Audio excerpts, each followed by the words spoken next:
Hey everyone, in today's video I want to talk about who was Emanuel Swedenborg, how did he start talking with angels, did he think he might be crazy, and how do we know he wasn't just doing this to be famous? All that and more coming up right now. So who was Emanuel Swedenborg? So think about if tomorrow Elon Musk posted on Twitter and said, I've started talking to spirits and angels and I'm going to spend the rest of my career teaching everybody about it. Or let's say, who's the most famous scientist right now? Probably Neil deGrasse Tyson. Let's say that he suddenly put out a post that's like, now I'm able to contact the spiritual world at will, and I'm going to spend the rest of my scientific life trying to catalog that and produce an organized description of it. And that's not that far off. If you're into spiritual experiences of any time, you've got to be interested in Swedenborg. He wasn't the richest person alive, but he was a significant inventor. He was working in Sweden's mining industry, which Sweden was a world power at the time, and the mining industry was a big deal. And he was like inventing machines that would make that digging more efficient. He invented some military things. He was also a leading scientist in his time. He was world-renowned anatomist, started the scientific branch of crystallography, brought the first scientific journal to Sweden. He was a big enough deal that when he would go to Amsterdam, newspapers would say, Swedenborg came to Amsterdam. And he was also in government. He was in like a Swedish House of Nobles. He was very well connected, very influential guy, and then started absolutely changing his trajectory and writing exclusively about the spiritual side of life. How did that get started for him? Luckily, I can talk about it with so much specificity because it was really well documented by him. It was in his mid-50s, he began to have what we would now call spiritual experiences, and he kept track of it in a journal, because he was having a travel journal. So that was just keeping track of where he was going and when. But then he started to pretty abruptly record his dreams in it. But as the experiences progressed, it started to leak out of the dream world and into the world that you and I inhabit.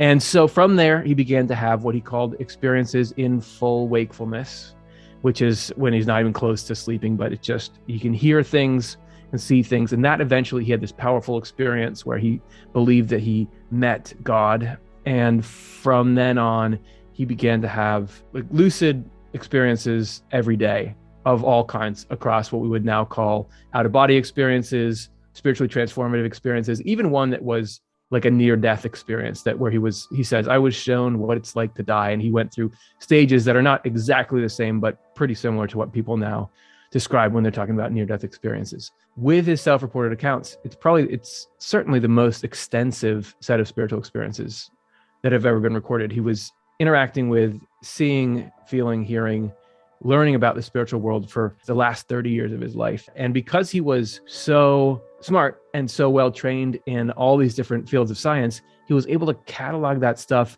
in a really organized way. He wasn't just giving you, here's a trip to the afterlife. It's like, these are the underlying physics of the afterlife. This is how the afterlife works, but also how life here works and what the point of it all is. And so he ended up writing what's now 30 volumes all about this spiritual stuff. Did he ever question his sanity during this process? He knew other people were questioning his sanity.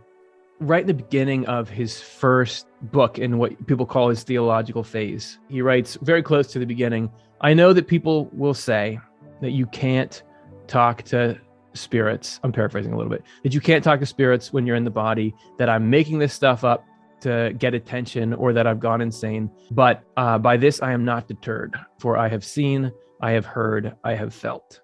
He started off publishing the books anonymously, right? Like, how long was he doing that? Yeah, because I mean, that shows he's obviously not doing it for fame. He wasn't doing it for fame because he already was famous. He lost his fame. He had a good reputation, and then he was just like the butt of everyone's jokes from then on. I think it was for the first 10 years or so, I don't know the exact number of years, he never put his name on any of the spiritual books.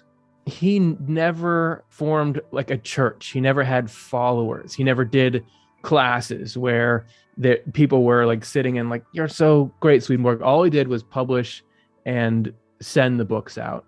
It wasn't structured right to be a publicity ploy. It wasn't working. His books never sold. His first books that he wrote, that first 8 volumes, he wrote some letter to somebody where he's like, yeah, well, I sold 2 copies in 2 months or something like that.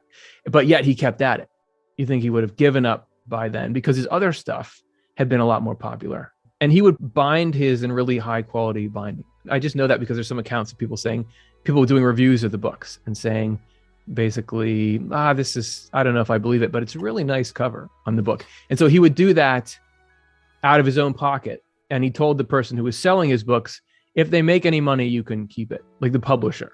So if someone wanted to know more about Emanuel Swedenborg and his spiritual experiences, like, how would they do that?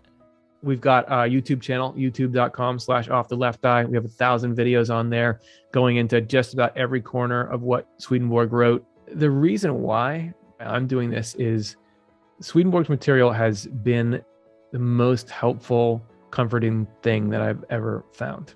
And it has made a huge difference for me in places where I didn't know I could get help and where nothing else has been able to reach me. So it's like, I feel a responsibility. I need to let people know it's out there. For a lot of people, there's material in there that can really benefit their lives. It can work in with whatever they're already doing in their spiritual journey. It can be a different direction for them.